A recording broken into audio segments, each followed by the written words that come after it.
Mzansi, welcome to it as HollywoodBets brings you Game On. As we look back at the season that was, and well, it's still got one more game to go. And as far as one final cup competition, which we'll discuss with a special guest in the last segment. Well, we're doing something a little different today. We've got both our experts, both our top goal scorers, both our legends sitting alongside me here to start off the show and go through most of the show together. Gents, a pleasure to be in your company. Let's look back at the DStv Premiership season that was. Firstly, let's start off with the race for the Champions League spots. Sundowns Pirates both struggled somewhat going into the last few games of the season. Shane, I'll start with you. And the way it ended, the drama towards the end, because they kept us captivated right till the end. Yeah, as you know, as we were talking off air the other day, as they looked like they didn't want to get there. Yeah. No, both teams didn't want to get there, you know, and you know, it was one of those things. Both teams went through a real bad period over the last few games. And Richards Bay, you know, if you look at them, took points off them, off both those teams. You know, so at the end of the day, sanity prevailed. And unfortunately, I have to say, this Pirates got that second position. But yeah. What can we say? You know, every dog has his day. Yep. For them, they got the second position. Will play in the Confederations. I mean, the Champions League. Stellenbosch will be in there. Now let's talk about 3 and 4.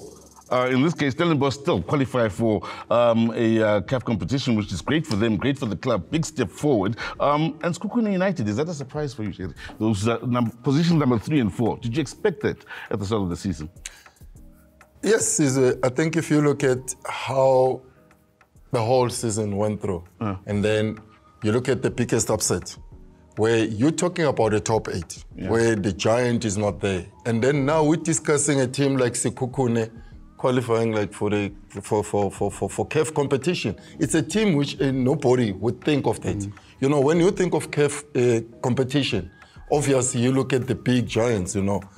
But I don't know if Pinda Mzala will just come on that and explain why the other big giant is not there. We're talking about Sekhukhune, but yeah, we maybe can leave it for another day.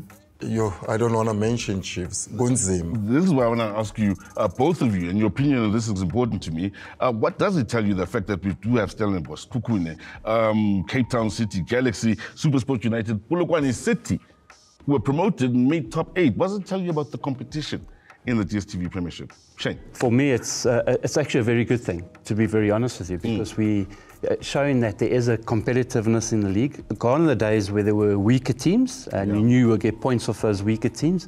Now it's a lot stronger. You've got teams that can take points off anyone at any given time.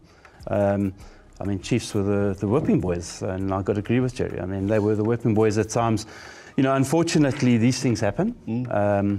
If you take a look at Chiefs and you go from January till the end of the season, if the log was put up on the out there, Chiefs would have ended up being relegated. They had the least amount of points from January onwards. That just says everything about that. So you got to look at that. But Sekhukhune have been a surprise team for me as well. You know,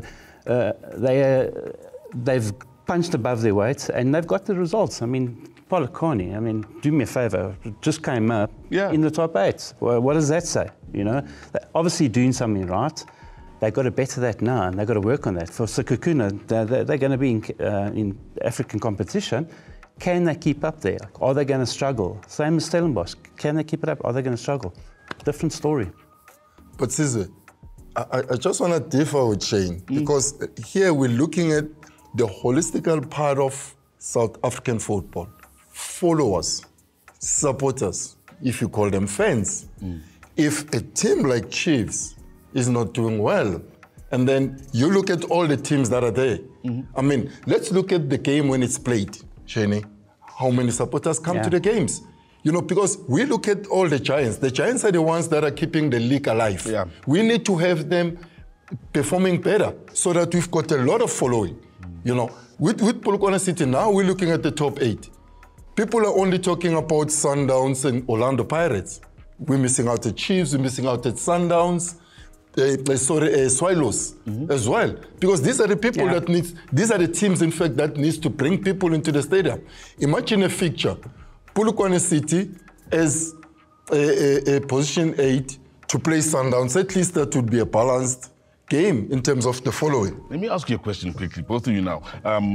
For those of us that were born, let's say the 70s for me, in the 40s and 30s for you guys, isn't it maybe the older generation that looks at Chiefs Pirates? Teams like Bulugwane City, aren't they there to try and win over the new generation, the Skukunes, to win over the new generation and generate support in that way? Yeah, I suppose, changing things from the older suppose it is. You know, you've got to look at it, and hopefully that'll happen so that they can get their own support. But I mean, I've got to agree with Jerry. This league needs a strong Chiefs because you need the support and you need the crowd in there. So that's what you do need. So they need to get their house in order very quickly. But like you're saying, we want to bring new blood into it. Yeah. So teams like that can do that, and especially from where they operate out of. You want those people to come in and support. So it's a good thing. It's a very good thing. But like I say, and like Jerry says, Chiefs have got to turn things around to bring back their support, and then everything else will grow from there. Now, I have to ask you about your highlights of the season. We'll start off with you guys are strikers. You guys are legendary strikers for huge clubs, as you do say. Pirates and Stellenbosch chasing Sundowns, but we've got two South African strikers at number 16 with the number of goals and 15. Went down to the wire with them as well. Your thoughts on the two strikers and the progress they've had this season, Mainers and Mabasa? I think for me, what excites me is the fact that, yes, we've got two South African strikers, because that's been a problem in the years after we left. Yeah, you know? There was a lot of foreign players coming on board, like to take on top goal scorers of the season, Busuma, you name them, you know, yes. But now, I was a bit worried when Sundowns were doing better, because Ribeiro was the top goal scorer then, you know. Let's give credit to Mabasa what he did in the second round. I mean, he scored a lot of goals. He only came in the second round, so you've got to look at that. I mean, he scored 11 goals in the second round, and he only started really playing and get goals. Brilliant for him. Reiners, as soon as he went back to Stellenbosch, he got the goals, and I said that. He should stay at Stellenbosch because that's where he's going to play.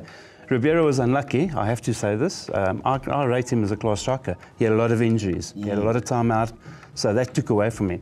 But for me, I mean, it's great that we got two South Africans. Yeah. But what I don't understand is the one that's the leading goal scorer is not in our national team. How do we work that out? How do you?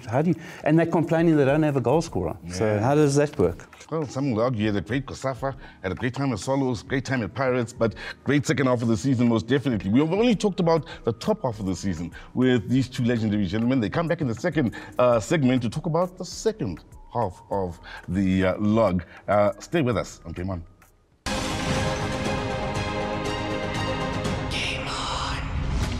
Game On. Check these guys.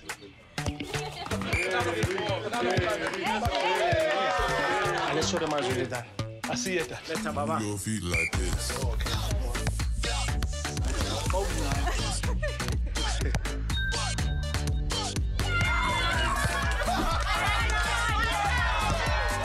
Let's see how you play. Move your feet like that.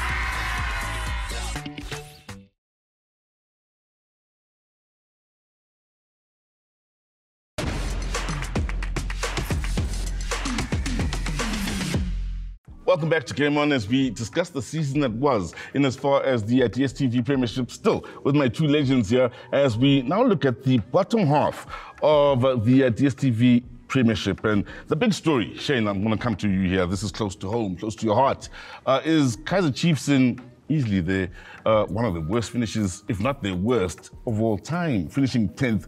Huge surprise, or were you shocked at all, considering as well? Let's talk about this as a goal scorer. 30 games played, 25 goals scored. Yeah, that's shocking. I mean, it really is shocking when you not scoring a goal a game. I mean, come on. You know, at the end of the day, it's not good enough. I was shocked. I thought the players they brought a number of players in. I thought they'll have a fairly decent season, but was proved wrong again. You know, I just blame the whole setup, the way everything has been done, and unfortunately. I said in the beginning of the season they'd appointed the wrong coach right in the beginning of the season. I made the comment straight away. You've been consistent with that, yeah? I said that. And it was, unfortunately for me, it was proven. And then, again, I thought they made a big mistake by appointing a temporary coach in Gavin Johnson. They should have taken that, made an appointment of a head coach and given him the rest of the season to work, and then for this season you start in next season off on that note. But now you're starting all over again. So yeah, unfortunately for me, and yeah, I'm going to take right. 10th, not good enough. It's the lowest they've finished ever, which is not a good thing. And I hope they've learned the lesson from this, and it goes from strength to strength from now on. We need a big Chiefs we need a good Chiefs in the league, so we get supporters in, and we need all of that to happen. And hopefully it's going to happen very soon. But a disappointing season, and I know Jerry's just waiting. Laughing, you know, for once, maybe twice, Pirates are a little above them. So I think he's quite happy about it. Fans are also showing their displeasure, Jerry, yeah? No, by just their absence. But Sizwe, I mean, Pindamzala here needs to just take his tears to himself. He mustn't put me on this problem, you know. Yeah. But look, I mean, let's look at the second round in terms of Kaizer Chiefs. I mean, if that was just a season on its own, the team would be relegated. From January, yeah. From January. I mean, that was the worst season ever in terms of the second half of the DStv Premiership.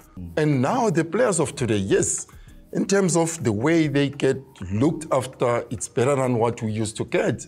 But the way the games are played, I mean, stadiums are empty. That doesn't motivate players, because we need to have good football. Star quality. Star quality. Stars. All these nicknames, Legs of Thunder, Pindamzala, Trompies, Chilis, Midnight Express, Tiki Tiki Yo. Where do they come from? They come from these people that are outside. But if now these quality players that, yes, we do have now, there are no people that gives them the names, how are they going to continue giving good performances? That's my only worry in that fact. There might be a worry down in KZN, and I say this because from a footballing point of view, it's one of our favorite destinations, KZN, because they've got 4 teams in the DStv Premiership, but all 4 are down in the bottom half. AmaZulu, especially when you look at their squad list, would you expect them to be there, Shane? AmaZulu were very disappointing, as far as I'm concerned. They got a very, very good squad, very disappointing. And the fan base. Exactly, you know, so for me, it's, they shouldn't be where they are. Unfortunately, it happened. Arrows, blowing hot and cold, you never know what team you're going to play against them.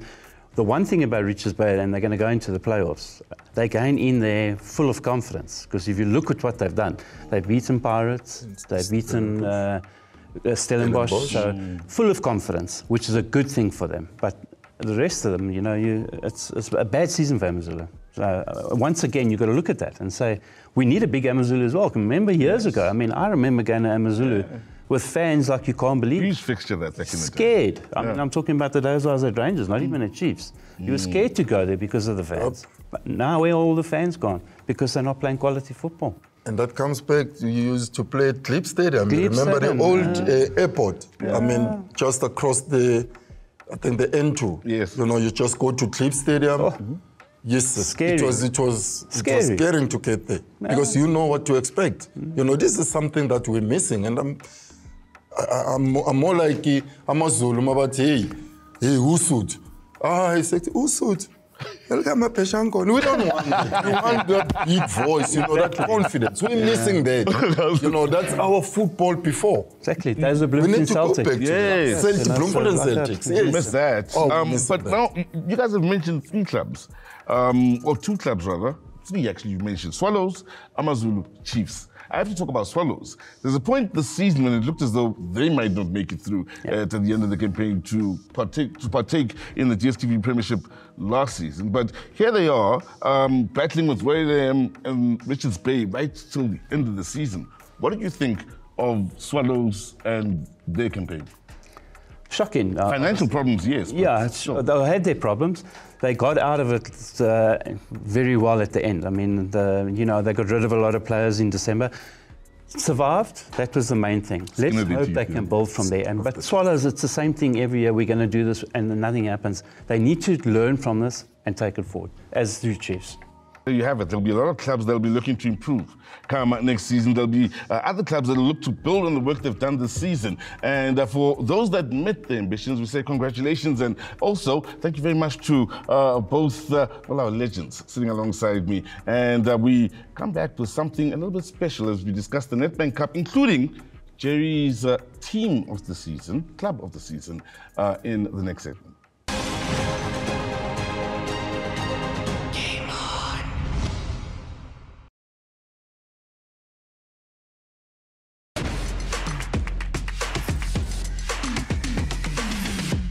Welcome back to Game On, and as we promised, time to now bring a, guest who's actually part of the extended family to Game On. That, of course, is my good friend and longtime colleague, Velile. Thank you so much for taking the time to join us, Velile. Let's talk all things Nedbank Cup.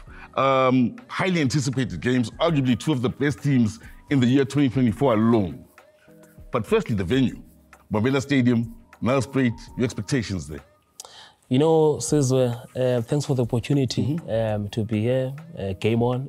It is on indeed. Certainly this weekend, yeah? Definitely. Sure. Look, I remember having this interview with the Premier, Panyaza Losofi, and he was talking about the nitty-gritties of bidding and how they lost out and how he would like Gauteng to always have these cup finals. And deep down I was like, thanks God. I think a lot of people in Gauteng are like, thank because goodness. You know what, in as much as we've been to Moses Mabhida and also here in Gauteng, I think that for the economy of football and for the ecosystem of football in the country, it's important that all these World Cup venues are fully utilized. And I think it's been a while since we've been to Mbombela Stadium. You know of the vibe. Yeah. But maybe let's move away from the precinct. Let's just talk about the impact this has on the economy in that particular city. The vibe that's just there. A day before the game, on the day of the game, and after that. I was in East London recently, Chippa United playing against Kaizer Chiefs. Yes. I mean, the city, a day before, even a day later. Yeah. And it was sweeter that Chippa United won. Sure. Yeah. Now, let's talk these two teams. I mentioned earlier, arguably the two most exciting teams just in the year 2024 alone, but also scoring goals. Pirates seems to have found their best form in 2024, barring the last couple of weeks. It's maybe a fan's dream, this particular game, to end the season. They started the season, MTN 8, final. I just hope this time around it's Sundowns. I'm fans because the last time they were just a line. Yeah. You know. So now with the tickets sold out very early, you anticipate something different later today. You know. But I think also when I look at this Orlando Pirates team, there's a lot of hunger, and also if you look. Just look. Don't look on the point difference between the two teams. Look at the cup matches, especially the last 3 cup matches between the two teams. Paris have had an upper hand. I remember the other season they even eliminated them. For summer coaching changes, the Sundowns. Yes. So things have been different in that space. One can say that maybe Pirates Sundowns was more dominant in the MTN 8 Cup final, but Paris also defended better. You know, defensively they did better, and they went on to win on penalties. And when you also look in the league matches as well, yes, Sundowns has won 1 game between the two teams, but the margins have been, you know, as compared to the other teams. So I think this is a game that has got everything. But I think for me, there's an element of hunger from Sundowns as well. That loss from Cape Town City is Sundowns Ikelemile this time around. And look, Maz. Well, many would say to Sundowns lose at the wrong time, and the fact that they're not crowned the Invincibles, what effect will it have on the team? But others will argue, which when Sundowns lost out in the Champions League semi-final, that would have hurt them as well. But the way they responded to that was incredible. So they do have that bounce-back ability, so to speak. No, definitely. And I think also there's a Tebogo Mokoena factor.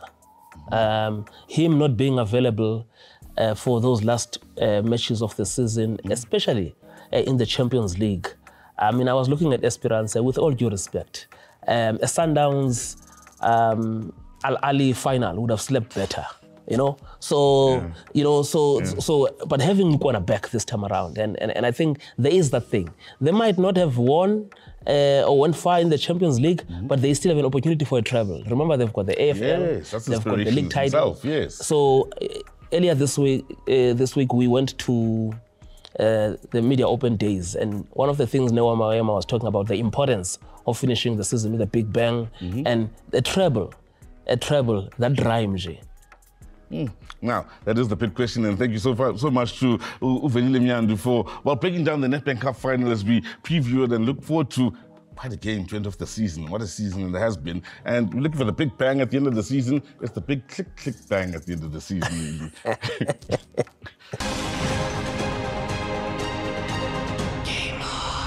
So, we have been talking about, over the last week, James Kosana naming his team of the season and asking you at home to guess what his club side is of the season. So let's find out from James Kosana, of course, who's your club side of the season and why, Lex of Thunder?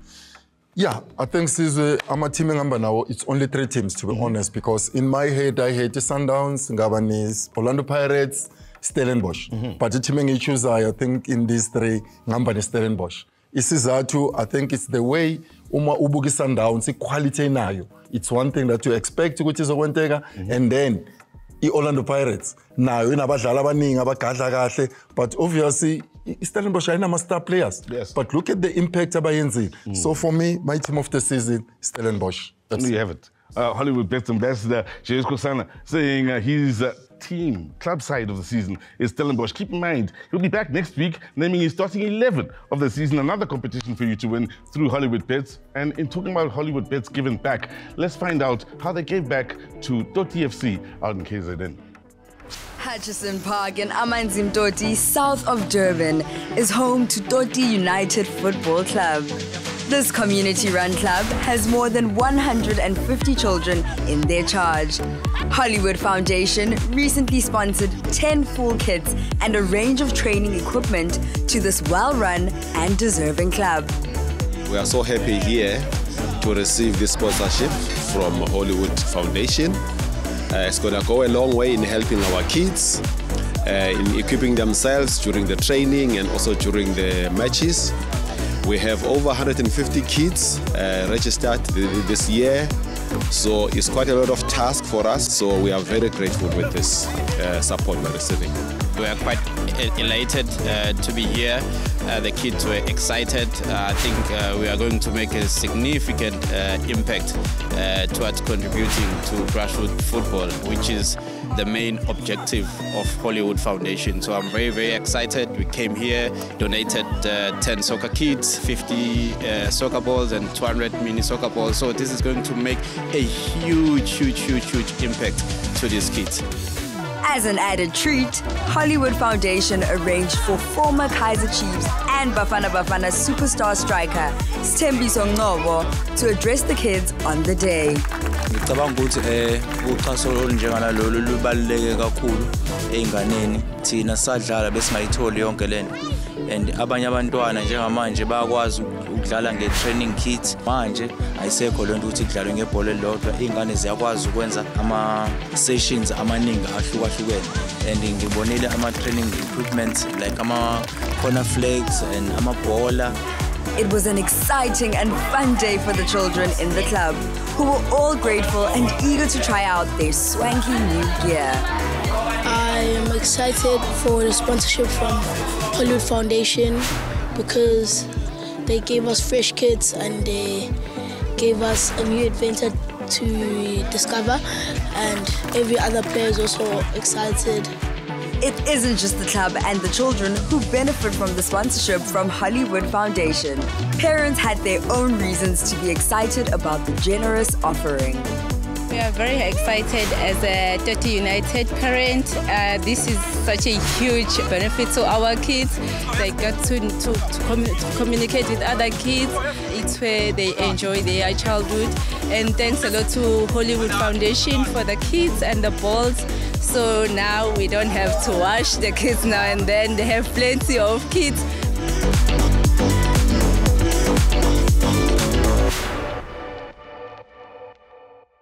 Before we go, let's firstly thank Thanks, Shane McGregor. Not forgetting Velile as well. You at home for joining us. And we sign out the best way we know how here on Game On. Click, click, bang.